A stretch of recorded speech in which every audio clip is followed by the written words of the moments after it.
I mean, everybody goes through the struggle of having algae, but once you have a balanced aquarium and you stay up on your water chains, this should not be an issue. So I think the takeaway from the video is establish a balanced aquarium, strive to establish a balanced ecosystem in your tank.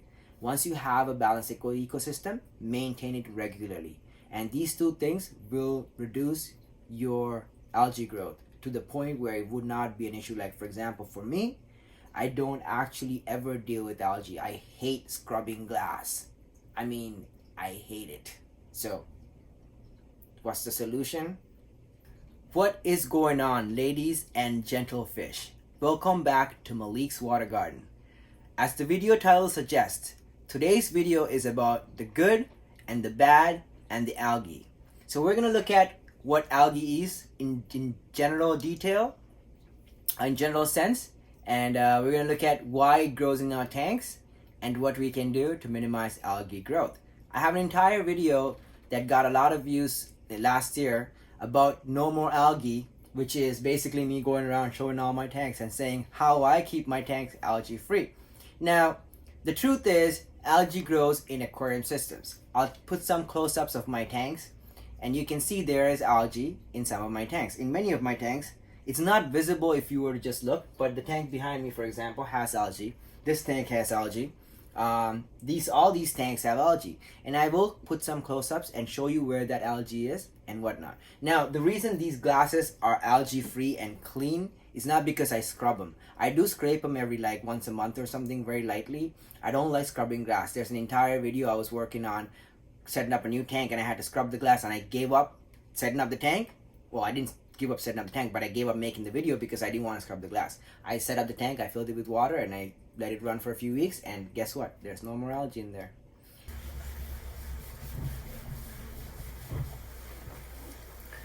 What's going on, everybody? Welcome back to Malik's Water Garden. I'm actually cleaning this tank. I'm not used to doing this, scrubbing glass. I have a lot of fish tanks, but my glass never gets this dirty. This tank actually just been neglected for like almost 8 months, all winter. I didn't have anything in here except my goldfish were in here for a few weeks, just in transition, and that was it. And so a lot of algae got covered up on the glass. Anyways, in today's video, we're gonna look at what I do to keep my fish room spick and spam, and also not grow any algae, because most of my tanks don't grow any algae. This is really hard, actually. I realize how sucky this must be. So we're gonna make an entire video about how we can get our tanks not to grow any algae. Okay, so stay tuned and let's get into this video. So there's a trick to this. The trick is having a balanced aquarium. Algae is a sign of an unbalance. Okay, now having said that, a little bit of algae is not a sign of an imbalance. An imbalance algae bloom is something where you would not be able to control it, where it would be something that will just spread without, like, you look in the tank today and you'll have a tuft of algae here, and the next day you look in again and you have a huge ball of algae. 3 weeks later, your entire tank is covered and you fish can't move and everybody's dead. So that's a possibility. That's an imbalance. A balanced aquarium, that wouldn't happen. So for example, my L199 tanks, I'll show some of that in the B-roll right now. And there's actually, the male is keeping eggs in there, and you can see he's kicking some out. I've been putting the eggs back, so we're going to make a separate video about these guys. So subscribe down below if you haven't, because there's going to be some really cool videos about these fish coming up. Now, you see the algae that's on the filter there doesn't seem to grow beyond the sponge filter, although the other blue filter is touching it. No algae seems to grow onto the blue power head filter at all. So the algae is very well contained, and that tuft of algae that's growing on that filter has been growing for a year and change, and it's been that size, or more or less relatively contained in that relative area for the whole time. It's not like I clean it, it's not like I remove tufts of it out. You know, if it breaks off and if it gets sucked out with the tube, fine. If it doesn't, if it's on it, I actually enjoy that patch of algae. So that's healthy algae growth, and that's completely normal. And then also on my zebra pleco tank, for example, or even on the same tank, you should have seen it at the time, but I'll show some b-roll of my zebra pleco tank. There's algae growing on this side glass a little bit, There's algae growing on the slates and some of the cave structures on tops and stuff. There's a little bit of greenness, but it's not enough for it to be something that I scrub. This, I don't scrub any of these tanks. And you might say, hey, you have plecos, they might eat the algae, but these guys are not algae eaters. These guys are highly carnivorous or predominantly carnivorous animals that eat mostly meat. And when they do eat algae, it's high quality spirulina type of algae. They don't actually rasp on my decorations at all. None of my plecos ever rasp on my decorations usually. I never see that happen, except for these guys here do tend to eat the plants and stuff a little bit. Like the 333s that I have, which are from Porto de Mas, they seem to enjoy eating some of my jungle val and stuff like that. But aside from that, everybody else seems to leave all my plants alone, and everything else seems to be fine. Now, so therefore, I don't have my fish clean the glass for me either. I do scrub the front glass with a scraper once a month, very lightly. I don't enjoy scrubbing glass, so you can see the other glasses don't have algae growing on it. That's because I don't have algae growing all the time on my tanks. Like the glasses usually I don't have algae on any of my glasses. I don't scrub. Some of these glasses you can't even get to. You can see, I'll show you B-roll.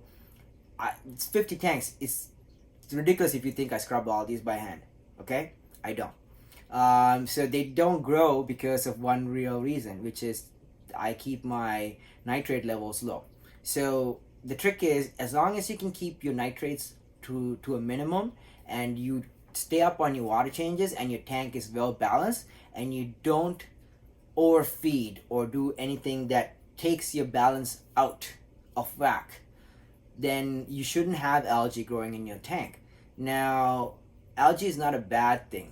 Algae is a sign that there is an imbalance. So if you have an algae bloom, for example, if you have a diatom bloom in a newly established tank, it's completely normal. It's just because it has a nutritional imbalance, and as the cycle gets established, the diatom bloom will subside and you wouldn't have any more diatoms. So an established tank shouldn't have diatoms. Like, I don't actually have examples of diatoms right now. I don't think that I can show you, because none of my established aquariums seem to have diatom blooms right now. Okay, so once you have an established aquarium, it's very rare to have a diatom bloom. But you know, when you're setting up cycling a tank, you might have a diatom bloom. That's completely normal, and so that shows you that you need to do some things to remedy that issue. The same thing happens when you have, let's say, hair algae.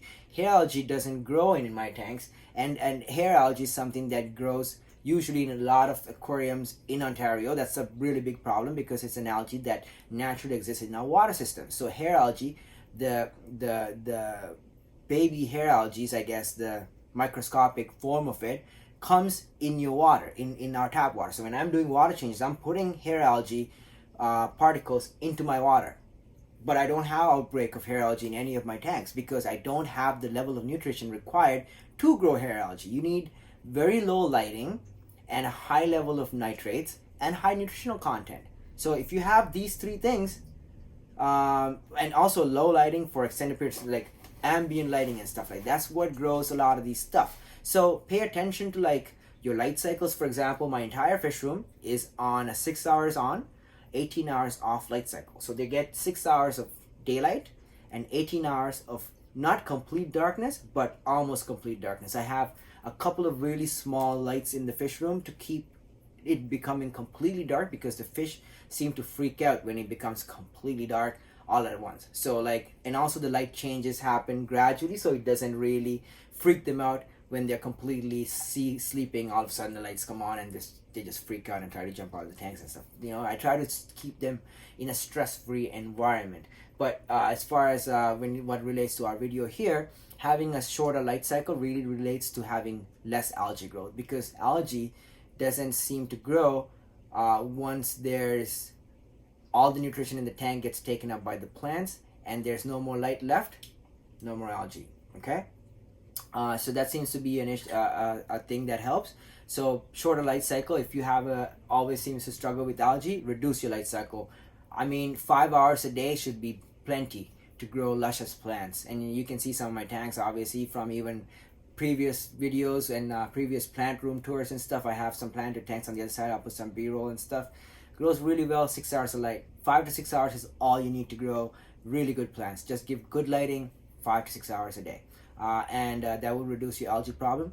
do stay up on your water changes. So find out what your TDS coming out of your tap is, and try to keep your tank water as close to the tap water as possible in terms of the TDS, so your nitrate levels stay low. I mean, this has to be granted that you have no nitrates coming in from your tap water, but as long as your tap water is relatively clean, or if you're using a well or source water or RO, try to keep it. Let's say you're using RO and you remineralize and you put it into the tank and it's 100 parts per million. Try to keep it at 100 and close to 100 as possible between water changes. So if you at 100 and then it goes to 160 parts per million before the next water change, chances are you're going to grow some algae in that period, because the additional nitrate will translate into something, and usually what that is algae, right?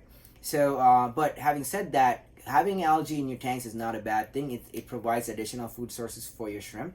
It provides additional food sources for small fish, for baby fish and stuff. It provides hiding places for baby fish. It provides additional hiding places to grow small microfauna, like like animals and like microcrustaceans, little things that could inhabit your tank that you might not always see, that could provide additional food for some of your fish, right? Especially plecos and stuff seem to eat detritus, and so like having mats of algae, like small amounts of it that the plecos can rasp through and get it into their systems, might be a good thing. Now if you are having things like that require algae in their diet, it's not a bad thing. They will eat it for you, but a lot of times a lot of the animals that we keep don't tend to eat some of this low grade algae that grows. See, that's the difference also. A lot of people think that spirulina is the same as the algae that grows in your aquarium. It's completely not. Spirulina is a high grade nutritional substance which has about 60% protein and about 17 or 18% crude fat. It's very high in fat, it's high in protein.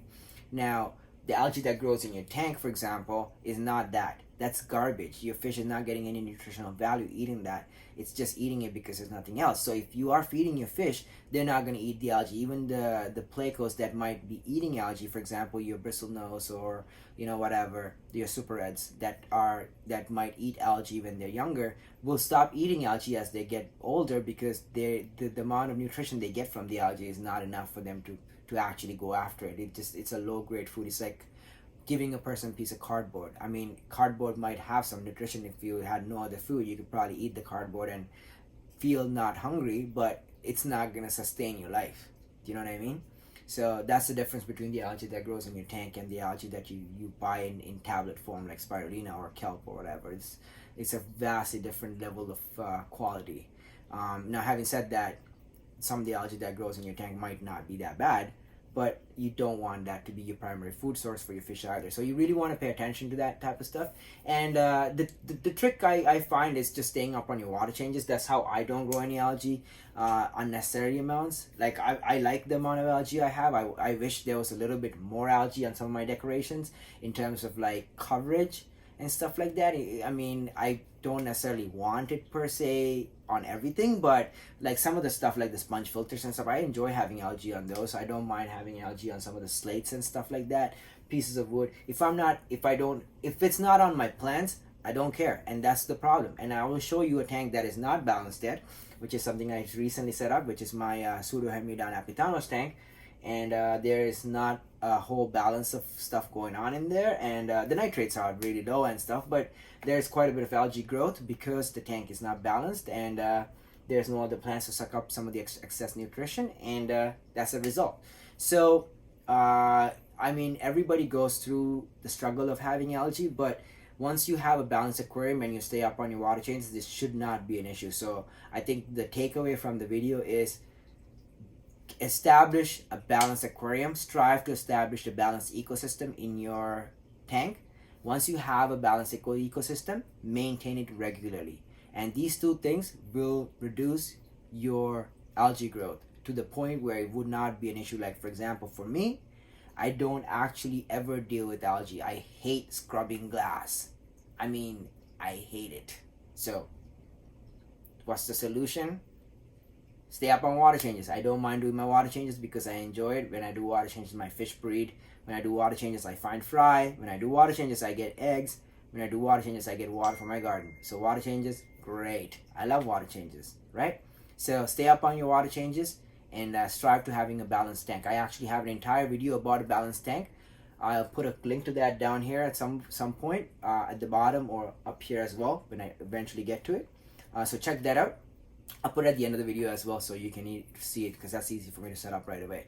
And so check that out. And if there's anything else you think you want me to cover, and or if anything else you think I missed, please comment below and let me know. So and I will gladly respond to your comments or make a separate video to elaborate if it requires that.